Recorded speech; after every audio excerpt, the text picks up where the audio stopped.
افرح بصوتك اسمع الأكوان اقرأ كلام الله داوي نفوسنا لنحس في أعماقنا الإيمان كم من فؤاد كالحجارة قسوة فإذا وعى القرآن حين اے ایمان والو، اے وہ لوگوں جو ایمان لائے ہو، اتقوا اللہ، اللہ کا تقوی اختیار کرو۔ تقوی کے معنی ہے بچنا، اے اللہ ہمیں بچا لے آگ کے عذاب سے۔ مراد کیا ہے؟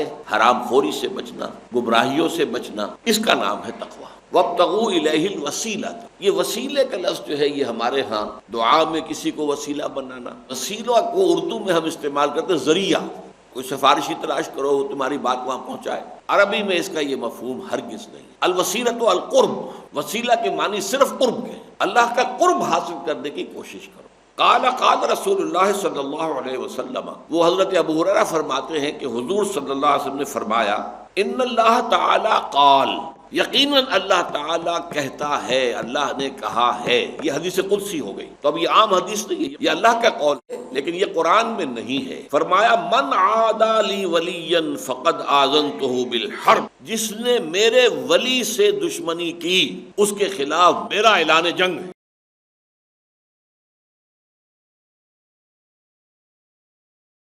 نحمدہ ونصلی علی رسولہ الکریم، اما بعد فقد قال اللہ تبارک و تعالی کما ورد فی سورۃ المائدہ، اعوذ باللہ من الشیطان الرجیم، بسم اللہ الرحمن الرحیم، یا ایھا الرسول لا یحزنک الذین یسارعون فی الکفر من الذین قالوا آمنا بافواہہم ولم تؤمن قلوبہم ومن الذین ہادوا سماعون للکذب سماعون لقوم آخرین لم یأتوک یحرفون الکلم من بعد مواضعہ یقولون ان اوتیتم ھذا فخذوہ وان لم تؤتوہ فاحذروا ومن یرد اللہ فتنتہ فلن تملک لہ من اللہ شیئا اولئک الذین لم یرد اللہ ان یطہر قلوبہم لہم فی الدنیا خزی ولہم فی الآخرۃ عذاب عظیم۔ رب اشرح لی صدری ویسر لی امری واحلل عقدۃ من لسانی یفقہوا قولی۔ سورہ مائدہ کی جو آیات 41 سے 86 تک ہیں، اس میں خطاب ہے مسلمانوں سے اور خود حضور صلی اللہ علیہ وسلم سے، اور انہیں جہاں مثبت احکام دیے جا رہے ہیں وہاں پر جو دو گٹھ جوڑ اسلام کے مقابلے میں بن چکے تھے، قائم ہو چکے تھے، ان میں سے ایک کی طرف بہت ہی بلیغ اور جامع الفاظ کے اندر جو ہے یہاں رہنمائی کی جا رہی ہے۔ اے رسول صلی اللہ علیہ وسلم، لا يحزنک الذین یسارعون فی الکفر، آپ کو رنج اور غم میں مبتلا نہ کر دیں وہ لوگ جو کفر کے لیے پھرتیاں دکھا رہے ہیں، چالیں چل رہے ہیں، وہ اپنی سی چالیں چل رہے ہیں تاکہ اسلام اور ایمان کے راستے کو روک دیں۔ یسارعون فی الکفر، اب وہ کون ہیں؟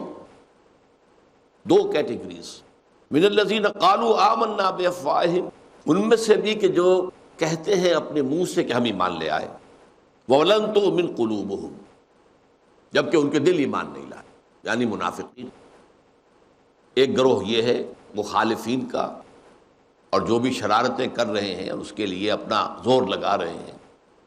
من الذین قالوا آمنا بافواہہم ولم تؤمن قلوبہم، ان میں سے وہ کہ جو کہتے ہیں اپنے منہ سے کہ ہم ایمان لے آئے حالانکہ ان کے دل ایمان نہیں لائے۔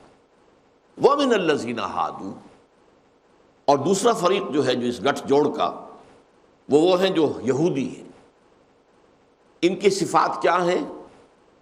سماعون للکذب سماعون لقوم آخرین لم یاتوک، سمع یسمع سننا، اب اسی سے بنا سامع سننے والا، اور سماع یہ گویا کہ مبالغے کا صیغہ ہے، خوب خوب سننے والا، توجہ سے سننے والا، بڑی محنت سے سننے والا، پوری توجہ سے سننے والا۔ سماعون للکذب، اچھا اسے سماع کے اندر آتا ہے مان لینا بھی. سمع اللہ لمن حمدہ، اس کے کیا معنی؟ اللہ نے سن لیا اس کا، مطلب یہ قبول کر لی دعا اللہ نے اس کی جو اس کی حمد کرتا ہے. تو سماعون للکذب، یہ جھوٹ کے لیے ہمیشہ کوشاں رہتے ہیں، تلاش کرتے رہتے ہیں، خوب غور سے سنتے ہیں، اسے قبول کرتے ہیں. سماعون لقوم آخرین، اور یہ آتے ہیں سننے کے لیے پوری توجہ کے ساتھ ایک اور قوم کے لیے، دوسرے لوگوں کے لیے، یعنی جاسوس بن کر آتے. انہیں جا کر کہیں اور جو ہے رپورٹ کرنا ہوتا ہے، انہیں جا کر بتانا ہوتا ہے. لقوم آخرین لم یاتوک، جو آپ کے پاس نہیں آئے. یہ ہے اصل میں ایک یہودی وہ ہیں کہ جو بہت ہی کٹر یہودی تھے اور کسی درجے میں بھی کوئی مفاہمت کرنے کو مسلمانوں کے ساتھ، حضور کے ساتھ تیار نہیں تھے. وہ تو ظاہر بات ہے حضور کے پاس آتے ہی نہیں تھے، سوال ہی پیدا نہیں ہوتا. کچھ یہودی درمیانی درجے کے تھے، جیسا کہ سورہ بقرہ کے رکوع کے آغاز میں عرض کیا کرتا ہوں کہ وہاں ان یہودیوں کا بھی ذکر ہے کہ جو کہتے تھے کہ ہم بھی اللہ کو مانتے ہیں، آخرت کو بھی، ہمیں بھی مومن مانو. ہم اگر صرف محمد کو نہیں مانتے تو اس سے کیا فرق واقع ہوا؟ وہ چاہتے تھے کہ ہمیں مومن تسلیم کیا جائے. بہرحال یہ وہ لوگ تھے کہ جو پھر جاسوس بن کر آتے تھے. وَإِذَا خَلَوْا إِلَىٰ شَيَاطِينِهِمْ قَالُوا إِنَّا مَعَكُمْ، جب تم سے ملاقات کرتے ہیں مسلمانوں تو یہ کہتے ہیں کہ ہم ایمان لے آئے، ہم بھی مومن ہیں. جب اپنے شیطانوں کے پاس جاتے ہیں، شیطان کا نظر آیا سرکشی، انتہائی سرکش، یعنی جو ان کے سب ہیں بڑے سردار ہیں، ان کے چودھری ہیں، ان کے پاس جاتے ہیں تو کہتے ہیں اِنَّا مَعَكُمْ إِنَّمَا نَحْنُ مُسْتَهْزِئُونَ، ہم تو آپ کے ساتھی ہیں، ہم کہیں ان پر ایمان نہیں لے آئے ہیں، البتہ ہم تو ان کے ساتھ ہنسی مذاق کر رہے ہیں، ٹھٹول کر رہے ہیں، استہزاء کر رہے ہیں. یہ وہ ہے دوسرا گروپ. تو یہ جو دو گروپ ہیں ان کا آپس میں گٹھ جوڑ ہے. ایک وہ ہے کہ جو یہودی تو نہیں تھے، اوس اور خزرج میں سے تھے، لہٰذا وہ جب پورے قبیلے ایمان لے آئے تو وہ بھی ایمان لے آئے، لیکن ان کے دل ایمان نہیں لائے، تو ان پر تو منافقین مشتمل ہو گئے. اور دوسرے یہودی کہ جو حضور پر ایمان نہیں لائے تھے لیکن بہرحال محفلوں میں آتے تھے، جاتے تھے، جاسوسی کرنے کے لیے خوب اچھی طرح توجہ سے غور سے باتیں سنتے تھے. یا ایھا الرسول لا يحزنک الذین یسارعون فی الکفر من الذین قالوا آمنا بافواہہم ولم تؤمن قلوبہم ومن الذین ہادوا سماعون للکذب سماعون لقوم آخرین لم یاتوک یحرفون الکلم من بعد مواضعہ، وہ بات کی تحریف کر دیتے ہیں، اس کو موڑ دیتے ہیں اس کا موقع اور محل معین ہو جانے کے بعد بھی. ایک عبارت ہے، اس میں اس عبارت کے سیاق میں آ کر ایک بات کا ایک مفہوم نکلتا ہے، اگر سیاق و سباق سے کاٹ دیں گے تو اس کا جو مفہوم بدل بھی سکتا ہے. یہ جو بھی اللہ تعالیٰ کے کلام میں جو کلمات آئے ہیں اور جو جس چیز کا بھی موقع ہے وہ ہر جگہ پر وہ قطعی ہے، حتمی ہے، یقینی ہے، لازمی، لیکن ہیر پھیر کرتے ہیں ادھر سے ادھر، ادھر سے ادھر. اب اس میں آگے ایک واقعے کا ذکر آ رہا ہے. یقولون ان اوتیتم ھذا فخذوہ وان لم تؤتوہ فاحذروا، وہ کہتے ہیں آپس میں، یہاں پہ محذوف سمجھیے کہ جاؤ محمد کے پاس، چلو محمد کے پاس صلی اللہ علیہ وسلم، کوئی معاملہ ہے، کوئی قضیہ ہے، کوئی مقدمہ ہے، کوئی جھگڑا ہے، چلو ان کے پاس. تو اگر تو وہ تمہیں یہ فیصلہ دے دے فَإِنْ أُوتِيتُمْ هَذَا فَخُذُوهُ، تو قبول کر لینا، پکڑ لینا اس کو مضبوطی کے ساتھ، اختیار کر لینا. وَإِنْ لَمْ تُؤْتَوْهُ فَاحْذَرُوا، اور اگر وہ فیصلہ تمہارا جو من پسند ہے، جو تمہارا حسب دل خواہ ہے، اگر وہ تمہیں نہیں ملتا تو رد کر دینا. وَمَنْ يُرِدِ اللَّهُ فِتْنَتَهُ فَلَنْ تَمْلِكَ لَهُ مِنَ اللَّهِ شَيْئًا. میں ابھی اس کے بارے میں عرض کروں گا اس واقعے کا پس منظر کیا ہے، لیکن آیت مکمل کر لیجئے. تو جن لوگوں کے بارے میں اللہ نے فیصلہ ہی کر لیا ہو کہ انہیں فتنے میں ڈالنا ہے، فتنے میں مبتلا کرنا ہے، فَلَنْ تَمْلِكَ لَهُ مِنَ اللَّهِ شَيْئًا، تو اے محمد صلی اللہ علیہ وسلم پھر ان کے بارے میں اللہ کے اس فیصلے کے مقابلے میں آپ کو کوئی اختیار حاصل نہیں. اللہ کا ایک قاعدہ ہے، قانون ہے، جو گمراہی کا اختیار کرتا ہے اللہ اس کے لیے گمراہی کا راستہ کھول دیتا ہے. بڑھتے جاؤ، بڑھتے جاؤ، بڑھتے جاؤ، بڑھتے جاؤ، یہاں تک کہ ایک وقت آتا ہے کہ اس کے دل پر مہر کر دی جاتی ہے کہ اب واپس آ ہی نہیں سکتے. پوائنٹ آف نو ریٹرن، جس کو انگریزی میں کہتے ہیں. بڑھتے بڑھتے بڑھتے بڑھتے اسے قرآن کہتا ہے ختم اللہ علی قلوبہم، طبع اللہ علی قلوبہم، اللہ نے ان کے دلوں پہ مہر کر دی ہے۔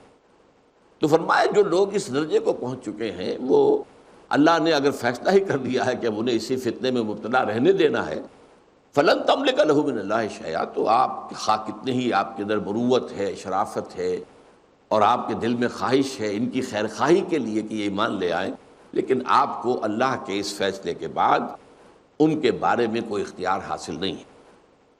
اولئک الذین لم یرد اللہ ان یطہر قلوبہم، یہ وہ لوگ ہیں کہ اللہ نہیں چاہتا کہ ان کے دلوں کو پاک کرے۔ لہم فی الدنیا خزی، ان کے لیے دنیا میں رسوائی ہے، وَلَهُمْ فِي الْآخِرَةِ عَذَابٌ عَظِيمٌ، اور ان کے لیے آخرت میں بھی بہت بڑا عذاب ہے۔ یہ بڑی طویل آیت ہے، اس کے پس منظر میں ایک واقعہ ہے، مفصل واقعہ بغوی نے لکھا۔ یہ لکھا ہے کہ خیبر کے ایک یہودی مرد اور عورت جو کنوارے نہ تھے، انہوں نے زنا کیا۔ اب معلوم ہوتا ہے کہ یہ چونکہ ویسے بھی معلوم ہے کہ سورہ مائدہ جو ہے مدنی دور کے آخر میں نازل ہونے والی صورتوں میں سے ہے، اس لیے کہ اس میں شریعت اسلامیہ کی تکمیل ہوئی ہے، جس کا بلو پرنٹ سورہ بقرہ میں تھا، اس کے بعد مزید تفاصیل سورہ نساء میں آئی ہیں، اور اس کے بعد جو ہے آخری جو ہے ہر معاملے میں جو آخری احکام ہے وہ اس صورت میں آئے۔ تو یقیناً معلوم ہوتا ہے سن 7 میں خیبر فتح ہو چکا تھا، اب وہاں یہودی آباد تھے، وہ گویا کہ مسلمانوں کے محکوم تھے، وہاں سے خراج بھی آتا تھا۔ تو وہاں کے 2 یہودیوں نے، ایک مرد ایک عورت نے زنا کیا۔ خیبر کے ایک یہودی مرد اور عورت نے جو کنوارے نہ تھے زنا کیا، باوجود کہ تورات میں اس جرم کی سزا رجم، سنسار کرنا تھی، مگر ان دونوں کی بڑائی مانے تھی کہ یہ سزا جاری کی جائے۔ بڑے لوگ تھے، اونچے گھرانے کے لوگ تھے، لہذا ان کا کہ اب ان کو رجم کیسے کریں گے۔ آپس میں یہ مشورہ کر کے طے ہوا کہ یہ شخص جو یثرب میں ہے، یعنی محمد صلی اللہ علیہ وسلم، ان کی کتاب میں زانی کے لیے رجم کا حکم نہیں، کوڑے مارنے کا ہے، اور بنی قریظہ کے یہود میں سے کچھ آدمی ان کے پاس بھیجو، کیونکہ وہ حضور کے معاہدین میں سے تھے۔ بنو قریظہ کے یہود میں سے کچھ آدمی ان کے پاس بھیجو، کیونکہ وہ ان کے ہمسایہ ہیں اور ان سے صلح کا معاہدہ بھی کر چکے ہیں، وہ ان کا خیال معلوم کر لیں گے۔ چنانچہ ایک جماعت اس کام کے لیے روانہ کی گئی کہ نبی اکرم صلی اللہ علیہ وسلم کا عندیہ معلوم کرے کہ یہ زانی محض کی کیا سزا تجویز کرتے ہیں۔ وہ زانی اگر وہ کوڑے مارنے کا حکم دے تو ان پر رکھ کر قبول کر لو، ٹھیک ہے جی، یہ فیصلہ محمد کا ہے صلی اللہ علیہ وسلم۔ اب ظاہر بات ہے حکومت جو ہے مسلمانوں کی ہے اور محمد صلی اللہ علیہ وسلم حکمران ہیں، تو ہم نے وہ فیصلہ جو ہے ان کے حکم کے مطابق جو ہے وہ ہم نے نافذ کر دیا۔ اقرأ وخيا ورتل القرآن۔ اگر وہ کوڑے مارنے کا حکم دے تو ان پر رکھ کر قبول کر لو کہ ذمہ داری ان پر ہے۔ رجم کا حکم دے تو مت مانو۔ ان کے دریافت کرنے پر حضور نے فرمایا کہ کیا تم میرے فیصلے پر رضامند ہوگے؟ انہوں نے اقرار کیا۔ خدا کی طرف سے جبرائیل علیہ السلام رجم کا حکم لے آئے، مگر وہ لوگ کو ماننے سے انکار کر دیا، جیسے کہ طے کر کے گئے تھے، وَإِلَّمْ تُؤْتُوهُ فَاحْذَرُوا۔ آخر حضور نے فرمایا کہ فدق کا رہنے والا ابن سوریا تم میں کیسا شخص ہے؟ اب یہ فدق بھی آپ کو معلوم ہے وہی خیبر کے قریب کی ایک بستی تھی، باغ فدق کے حوالے سے یہ بہت مشہور ہے ہماری تاریخ میں۔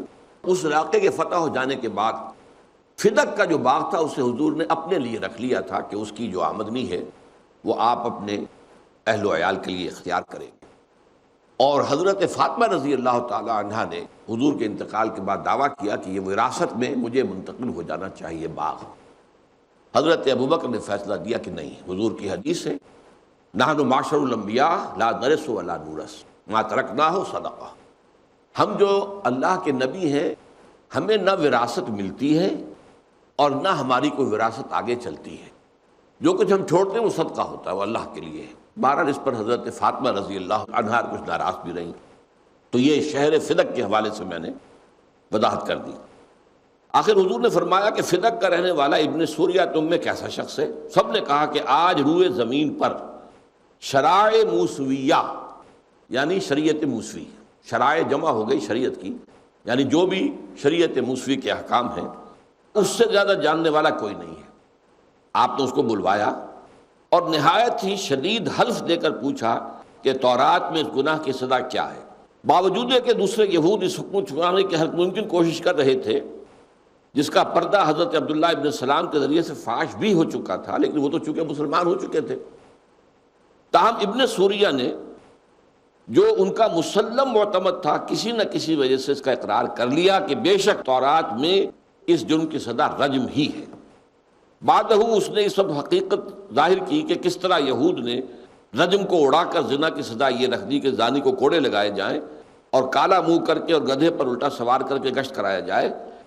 یہ ہے وہ قضیہ جس کے بارے میں ان کا یہ طرز عمل بیان ہوا ہے۔ یقولون ان اوتیتم ھذا فخذوہ، انہوں نے یہ طے کر لیا تھا کہ اگر تو یہ فیصلہ دے دیں کہ کوڑے لگاؤ تو ٹھیک ہے، کر دینا قبول کہ ٹھیک ہے جی محمد کا فیصلہ ہے صلی اللہ علیہ وسلم، وَإِن لَّمْ تُؤْتَوْهُ فَاحْذَرُوا، اور اگر وہ فیصلہ نہ ہو تو مت قبول کرنا۔ تو اے نبی، اللہ نے جس کو فتنے میں رکھنے کا فیصلہ کر دیا ہو، آپ کو اس کے بارے میں اللہ کے اس فیصلے کے بعد کوئی اختیار حاصل نہیں ہے۔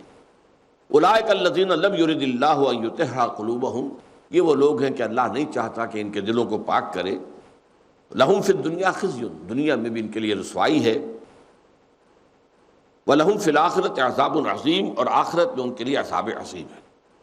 سماعون للکذب کی جو وضاحت پہلے ہو چکی ہے۔ اکالون للسحت، حرام کو کھانے والے، ٹوٹ پڑنے والے حرام پر۔ اکال، اکلا یاکلو کھانا، آکلن کھانے والا، اکال یہ بھی اسی وزن پر، فعال کے وزن پر مبالغہ، یعنی جیسے کھانے پر ٹوٹ پڑتا ہے انسان، اکالون، اور کھاتا ہے پیٹ بھر کے، کیا بلکہ حلق تک پر کرتا ہے اپنا، اس کا فرمایا یہ سحت، حرام کو کھانے میں اس قدر جری ہے، بے باک ہے۔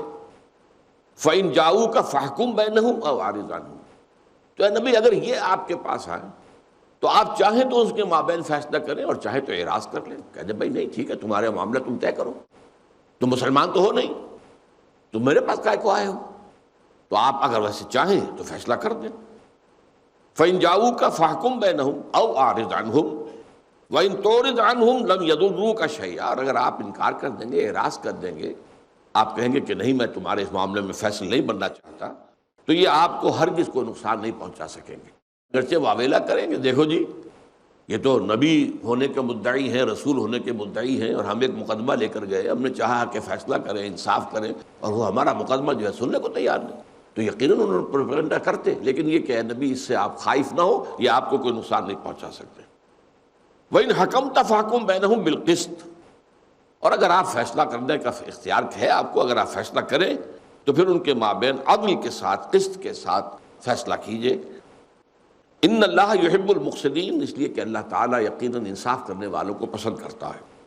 وَكَيْفَ يُحَكِّمُونَكَ وَعِندَهُمُ التَّوْرَاةُ، اور یہ کیسے آپ کو حکم بناتے ہیں، ان کی مدنیت تو خود ظاہر ہے، یہ اگرچہ آپ کو نبی نہیں مانتے، رسول نہیں مانتے، وَكَيْفَ يُحَكِّمُونَكَ وَعِندَهُمُ التَّوْرَاةُ، ان کے پاس تورات موجود ہے، فِيهَا حُكْمُ اللَّهِ، اس میں اللہ کا حکم درج ہے۔ وہ شریعت موسوی کے اندر جو ہے شادی شدہ جو لوگ ہوں اور زنا کریں ان کے لیے سزا جو ہے وہ رجم ہے۔ کیف یحکمونک وعندہم التوراۃ فیہا حکم اللہ ثم یتولون من بعد ذلک، وہ اس کے باوجود جو ہے روگردانی کرتے ہیں، وما اولئک بالمؤمنین، اور یہ لوگ ہرگز ایمان لانے والے نہیں ہیں۔ اب اس کے بعد جو یہ رکوع آ رہا ہے 7واں اس سورہ مبارکہ کا، یہ اور اس کے بعد 8واں رکوع، یہ اہم ترین ہے کہ اس میں بہت ہی بنیادی باتیں جو ہے شریعت کے بارے میں، تشریع کے بارے میں، قانون سازی کے بارے میں اور دین کی بنیادی باتیں جو ہیں ان کے ذمن میں آ رہی ہیں۔ انا انزلنا التوراۃ، ہم نے ہی نازل کیا تھا تورات کو، فیہا ھدی و نور، اس میں ہدایت بھی تھی، رہنمائی بھی تھی، نور بھی تھا، روشنی تھی، راستہ دکھانے والی بات تھی۔ یحکم بہ النبیون الذین اسلموا، اس کے مطابق فیصلے کرتے تھے وہ انبیاء جو اللہ کے حکم بردار تھے، فرما بردار تھے۔ آپ کو معلوم ہے جو حدیث میں نے بارہا سنائی ہے کہ کانت بنو اسرائیل تسوسهم الانبیاء، ان کی سیاست اور ان کی جو قومی جو معاملات تھے وہ انبیاء کے ہاتھوں میں ہوتے تھے۔ کلما ہلک نبی خلفہ نبی، جیسے ہی کسی نبی کا انتقال ہوتا تھا کوئی دوسرا نبی اس کی جگہ آ جاتا تھا۔ گویا کہ نبی فیصلے کرتے تھے للذین ہادوا، ان لوگوں کے لیے کہ جو یہودی بن گئے تھے، ان کے معاملات میں فیصلے کرتے تھے وہ انبیاء، والربانیون والاحبار، انبیاء بھی کرتے تھے اور وہی فیصلے تورات کے مطابق ان کے ربانی بھی کرتے تھے. ربانیون، ربائس جنہیں آج کل کہا جاتا ہے، ربائس، یہ ان کے در حقیقت روحانی رہنما. والاحبار، یہ ان کے علماء، جیسے ہمارے یہاں علماء، تو اسی طریقے سے وہاں پر ربانیین، ربانیون. والاحبار، حبر کہتے ہیں بہت بڑے عالم کو، احبار ان کے عالم تھے. بما استحفظوا من کتاب اللہ وکانوا علیہ شہداء، بسبب اس کے کہ انہیں پہرے دار بنایا گیا تھا، محافظ بنایا گیا تھا اللہ کی کتاب کا، اور وہ اس پر گواہ بھی تھے. اب یہاں ایک بہت پیارا نقطہ ہے، بہت اہم ہے. اللہ تعالیٰ نے تورات اور انجیل کی حفاظت کا ذمہ خود نہیں لیا، اس کی حفاظت کا ذمہ ان کے علماء کے حوالے. قرآن مجید کے لیے آیا ہے انا نحن نزلنا الذکر وانا لہ لحافظون، ہم ہیں اس کے محافظ.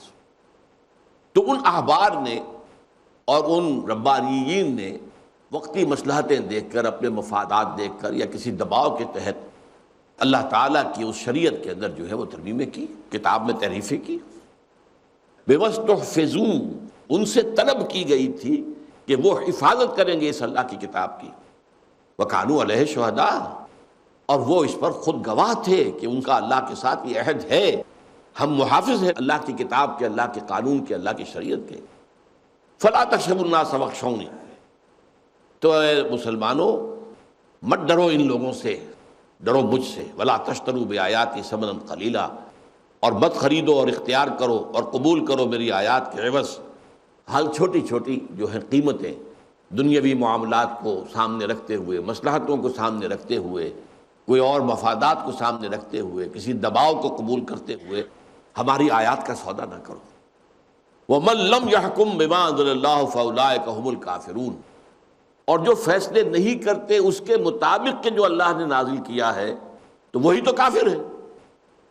اب یہ آیت جو ہے جو اب دیکھیں گے کہ 3 دفعہ یہ مضمون آئے گا، اہم ترین مضامین میں سے. حکم بما انزل اللہ، اچھا حکم کا لفظ بہت جامع ہے.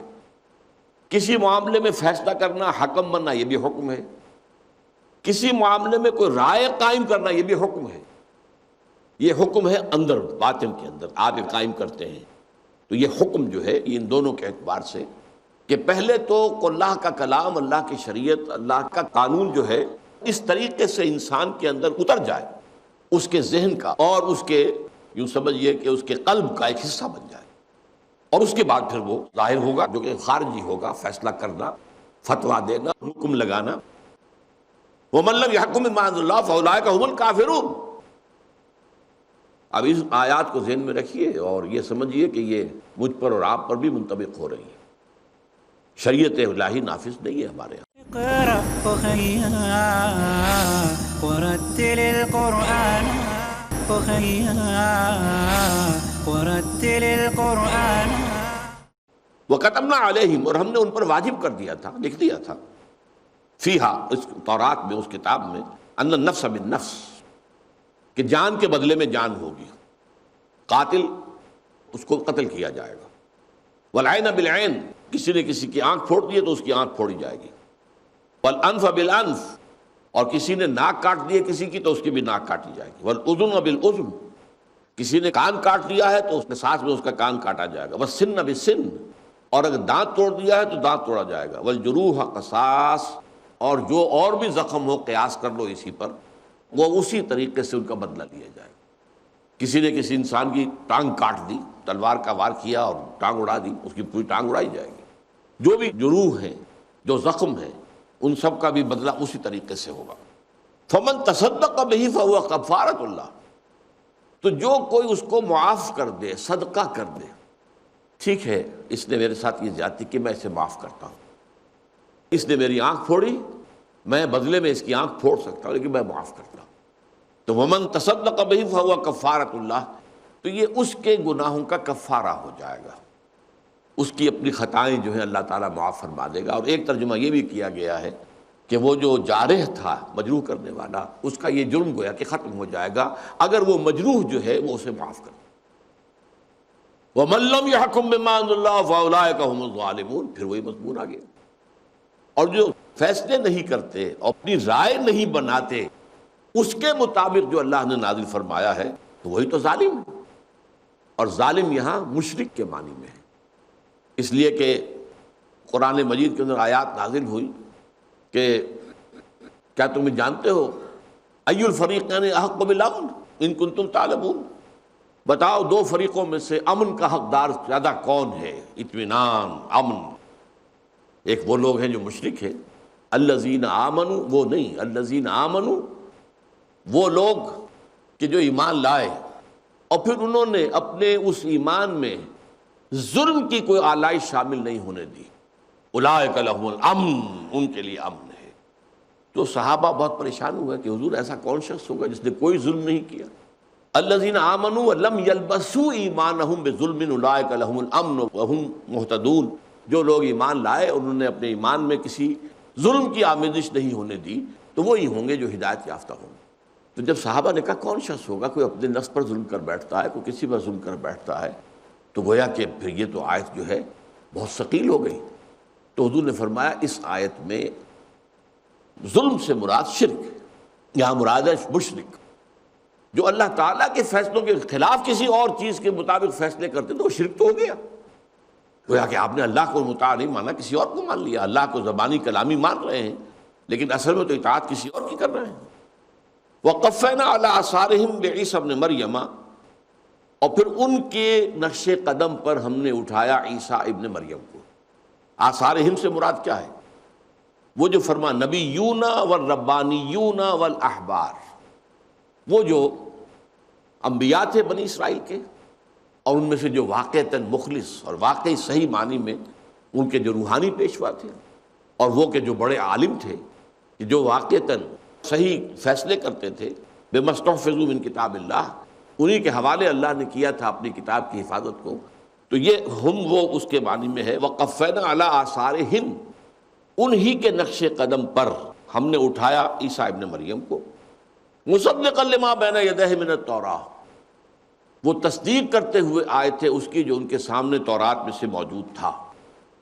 اب یہ مصدقاً دو معنی اس کے ہیں، ایک تو یہ کہ تورات میں یہ لکھا ہوا تھا یا اس کے بعد کے انبیاء کے صحیفوں میں کہ ایک مسیح آئے گا جو تمہیں تمہاری جو خباثتیں ہیں ان سے بھی اور جو دنیا میں ذلت و رسوائی ہے اس سے نجات دلائے گا۔ اس کا مصداق بن کر، ان خبروں کا مصداق بن کر، ان پیشین گوئیوں کا مصداق بن کر حضرت عیسیٰ ابن مریم آئے۔ اور دوسرے یہ کہ حضرت عیسیٰ نے تورات کی تصدیق کی، اور یہاں تک فرمایا آج بھی انجیل میں موجود ہے کہ تم پر جو میرے ماننے والے ہیں، یعنی عیسائیوں پر جو اپنے آپ کو بعد میں جنہوں نے نصارہ کہا ہے، تم پر بھی شریعت موسوی لاگو رہے گی، تورات کی شریعت جو ہے قانون تم پر بھی نافذ کیا جائے گا۔ مصدقا لما بین یدیہ من التوراۃ وآتیناہ الانجیل، اور ہم نے اس پر مزید اسے انجیل عطا کی۔ یہ میں بار بار عرض کر چکا ہوں کہ تورات کتاب کا لفظ آتا ہے، انجیل کے لیے لفظ حکمت آتا ہے۔ انجیل میں قوانین نہیں ہیں، قوانین تورات ہی کے تھے، البتہ اس کے اندر روحانی تعلیمات ہیں اور اس کے اندر جو اصل حکمت ہے احکام کی ان کے اوپر توجہ دلائی گئی ہے کہ تم نے صرف لفظوں کو پکڑا ہوا ہے، ان لفظوں کے پردے میں جو حکمتیں ہیں ان کو تم چھوڑ بیٹھے ہو۔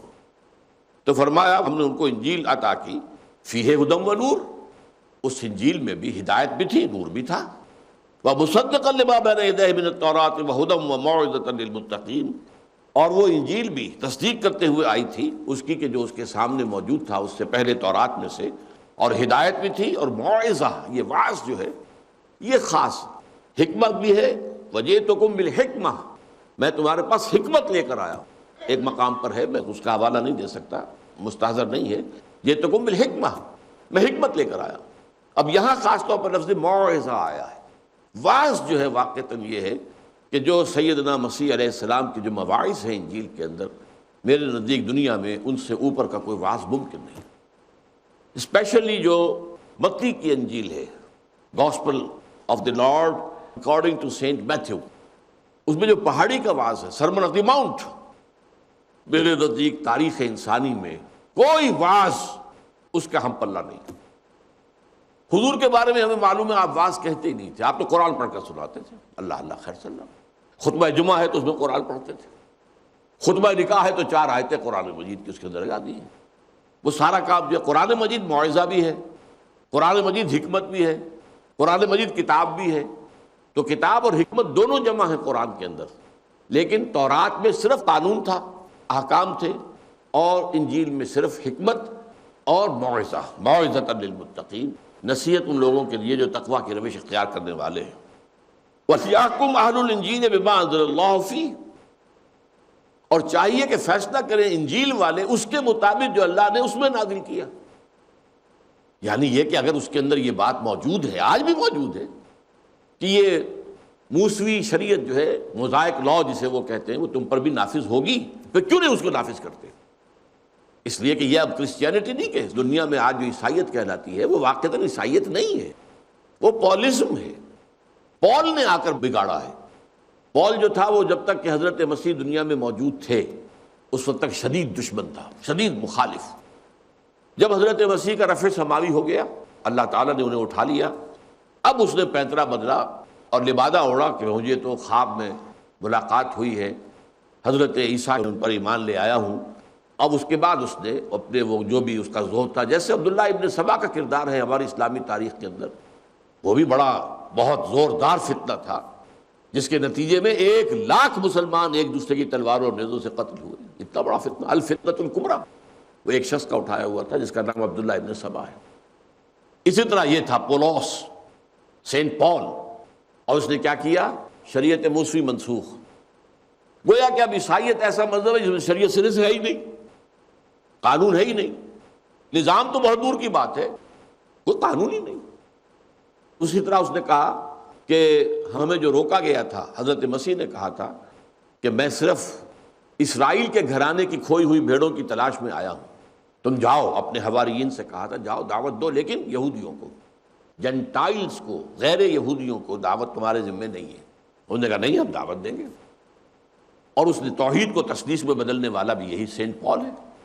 تو دین کو ختم کر دیا حضرت عیسیٰ کی۔ اور یہ دی 100 کا مصنف جو ہے ڈاکٹر مائیکل ہارٹ، اس نے بہت صحیح بات لکھی ہے، یہ بات میں اس کی ہی نقل کر رہا ہوں کہ موجودہ کرسچینٹی خود کرسچن ہے، اس کو کرسچینٹی کہنا غلط، پال کا دین ہے، یہ حضرت عیسیٰ کا دین نہیں ہے۔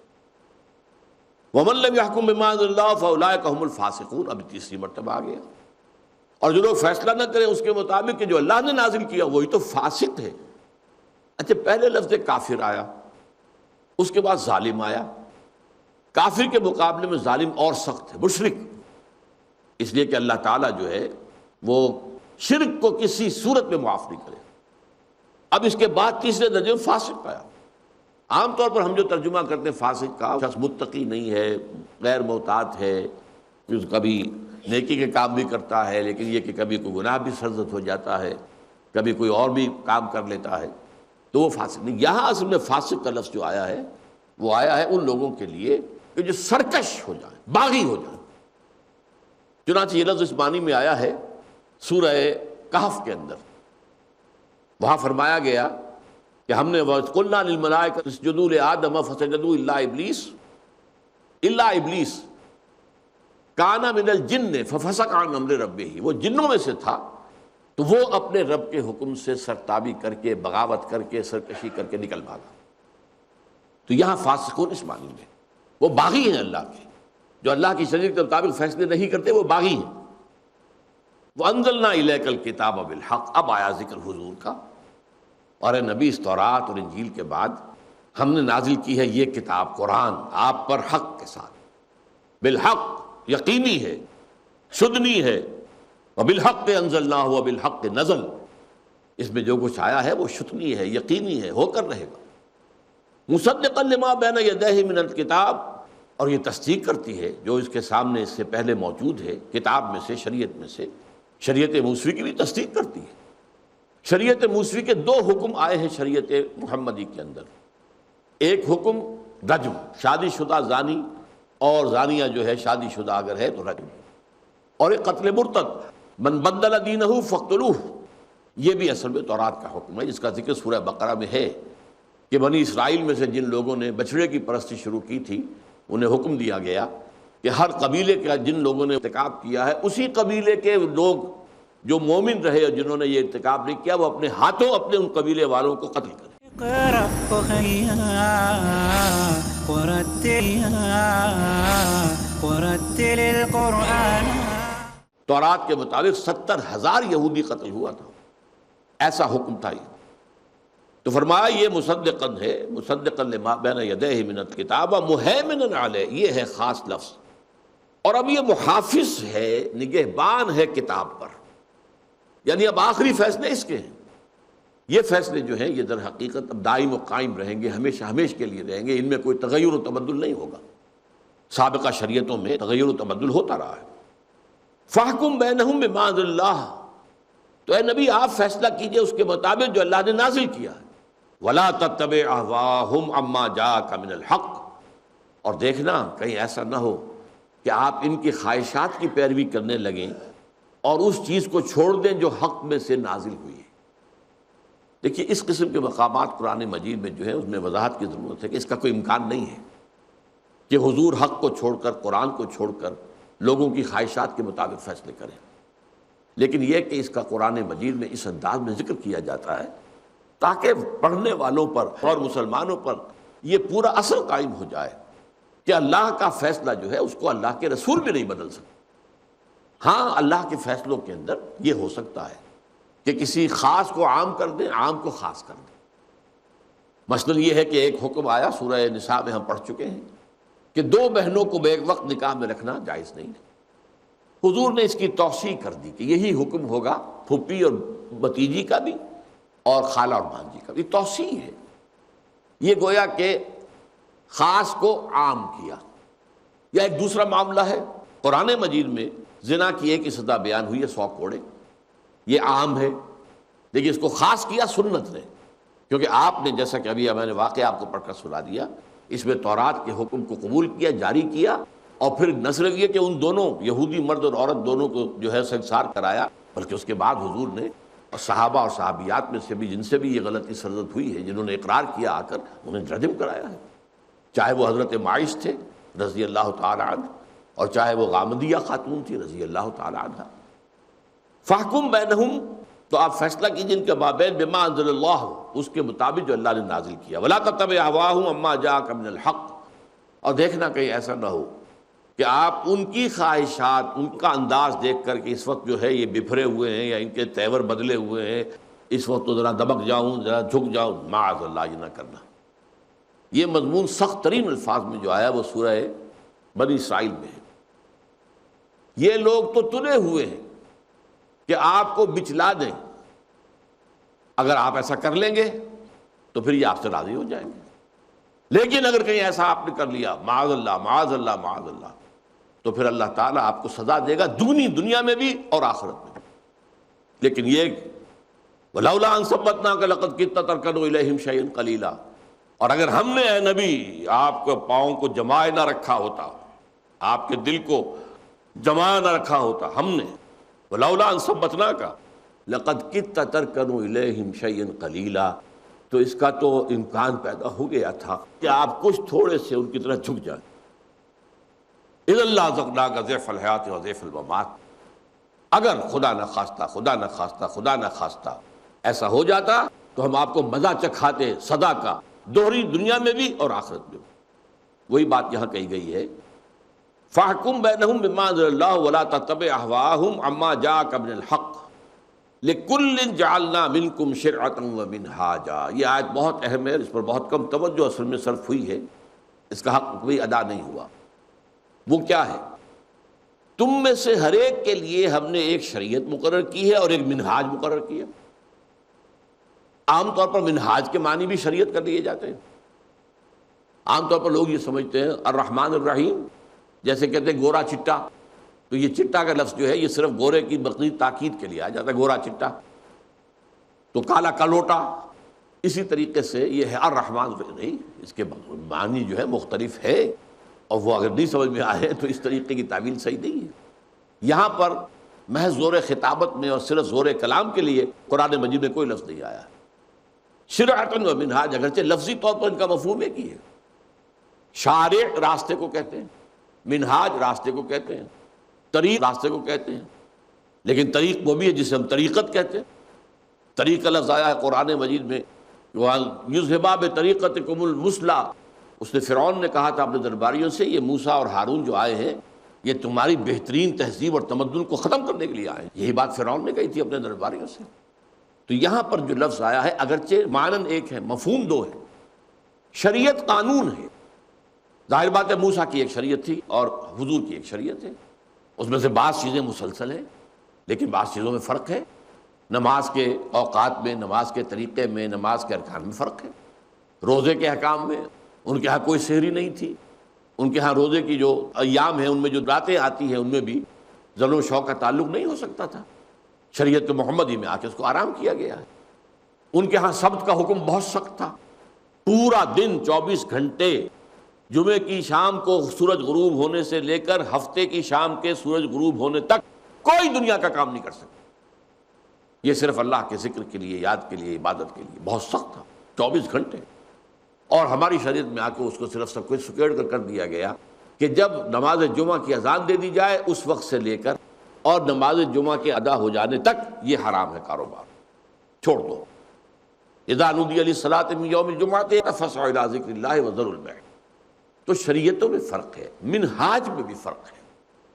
منہاج طریق کو کہتے ہیں، طریقہ کار، لاہ عمل، اور وہ یقیناً نبیوں اور رسولوں کا مختلف نظر آتا ہے. حضرت ابراہیم علیہ السلام نے کبھی کفر کو میدان میں آ کر چیلنج نہیں کیا، آؤ میدان فیصلہ ہوگا. بلکہ جب معلوم ہوا کہ قوم تو مجھے ہلاک کرنے پر تل گئی ہے، مجھے زندہ آگ میں جلا دینے کے لیے فیصلہ کر لیا ہے، تو وہاں سے ہجرت کر کے چلے گئے. کنفرنٹیشن اپنی قوم کے ساتھ نہیں کی. یہ ایک طریقہ تھا. اس کے بعد بھی ان کی پوری زندگی جو اس کنفرنٹیشن سے خالی. حضرت موسیٰ علیہ السلام کا خاص ایک معاملہ تھا. آپ اللہ کے رسول تھے اور رسالت موسوی جو ہے اس کا رخ جو ہے وہ دو طرف تھا. وہ آل فرعون کی طرف بھی تھا اور اس کا جو رخ تھا جو بنی اسرائیل کی طرف تھا وہ تھا اصلاح کا اور ان کو غلامی سے نجات دلانے کی کوشش. ان کی ساری جد و جہد جو ہے وہ اسی ایک نقطے پہ مرکوز نظر آتی ہے. پہلا جو مکالمہ ہوا ہے فرعون سے دربار میں جب حاضری ہوئی ہے اور وہاں دعوت پیش کی ہے تو کیا تھا؟ ان ارسل معنا بنی اسرائیل ولا تعصب. مطالبہ ایک ہی سطر رکھا گیا، بھیج دو ہمارے ساتھ بنی اسرائیل کو. یہ اس ملک کے رہنے والے نہیں تھے، یہ تو آئے تھے فلسطین سے حضرت یوسف علیہ السلام کے زمانے میں. اب تم ان کو سزائیں دے رہے ہو، ان کے اوپر ظلم کر رہے ہو، ان سے بیگارے لے رہے ہو، ان کے لڑکوں کو تم قتل کرتے ہو اور ان کی لڑکیوں کو زندہ رکھتے ہو اپنی خدمت گاری کے لیے. اب اس قوم کو اللہ کا حکم ہے، اللہ نے ہمیں بھیجا ہے اور اس کا حکم یہ ان ارسل معنا بنی اسرائیل ولا تعصبهم. یہ جد و جہد تھی خاص. حضرت عیسیٰ علیہ السلام کے معاملے میں ہم ایک معاملہ دیکھتے ہیں کہ اگرچہ رومی غالب تھے، رومیوں کے خلاف آپ نے ایک حرف بھی نہیں کہا، ایک حرف نہیں کہا. یہاں تک کہ جب آخری فیصلہ جو ہے وہ جو ان کا ہیڈرن تھا، جو سب سے اونچا جو ان کا ادارہ تھا جس میں ان کے فقہا بیٹھتے تھے، انہوں نے فیصلہ کیا ایسے سولی چڑھا دیا جائے. تو اس وقت آپ کو معلوم ہے گورنر تو وہاں پر پائلیٹس پونٹس تھا، وہ رومن تھا، وہ ایگزیکیوٹ خود نہیں کر سکتے تھے. لیکن چونکہ مذہبی آٹونومی دے رکھی تھی رومیوں نے کہ تمہارے مذہبی معاملات میں ہم دخل نہیں دیں گے، تم جس کو چاہو پوجو چاہ کرو، اور یہ تمہارے جو بھی سرکردہ علماء ہیں ان کا جو فیصلہ ہوگا وہ فیصلہ ہمیں آئے گا، ہم ایگزیکیوٹ ہم کر دیں گے، فیصلہ کی تنفیذ تو ہم کریں گے، جیسی قوت حاکمہ تو ہماری ہے، حاکم ہم ہیں. لہذا ان کے پاس جو ہے فتویٰ پہنچا ہے ان علماء کا کہ اس کو سولی چڑھاؤ. اور اس نے پائلیٹس پونٹس نے کہا اس نے کوئی جرم نہیں کیا، ہمارے علم کے مطابق کوئی جرم نہیں کیا، ہم تو اس کو سزا دینے کے لیے تیار نہیں ہیں، لیکن اگر تمہارے مجبور کرتے ہو تو ٹھیک ہے. اس نے پانی کا تشت منگایا، اس میں اپنے ہاتھ دھوئے. I wash my hands of the blood of Jesus. دیکھو میں اپنے ہاتھ دھو رہا ہوں کہ جیسس کے خون میں میرا کوئی دخل نہیں ہے. آج بھی موجود ہے، یہ انجیل کے اندر پڑھ لیجیے، الفاظ موجود ہیں. تو در حقیقت یہ معاملہ تھا کہ حضرت عیسیٰ نے کبھی کوئی بغاوت کی کوشش نہیں کی. بلکہ ایک عجیب نکتہ ہے، مجھے وقت کا احساس ہو رہا ہے، حضرت مسیح کو گرفتار کرانے والا جو تھا جوڈاس اسکیریوٹ، اس کا تعلق ان زیلوٹس سے تھا. ایک خفیہ تنظیم کی حیثیت سے ایک تیاری کر رہے تھے رومنز کو ختم کرنے کی اور رومی حکومت کو ختم کرنے کی. یہ زیلوٹس کہلاتے ہیں. برابا جس کو ڈاکو کہا جاتا ہے، باربس ان کا سربراہ تھا، اور یہ جو ہے جوڈاس اسکاریوٹ اس کا اہم کارکن تھا. لیکن وہ حضرت مسیح کے ساتھ شامل ہو گیا. اس کی کوشش یہ تھی کہ حضرت مسیح کبھی رومن امپائر کو کرس کر دیں، بد دعا کر دیں، اور اسے یقین تھا کہ اگر مسیح نے بد دعا کر دی تو رومی ختم ہو جائے. وہ یقین اس درجے تھا. اقرأ أخيا ورتل القرآن اصبح بصوتك اسمع الأكوان. اقرأ كلام الله داوي نفوسنا لنحس في أعمال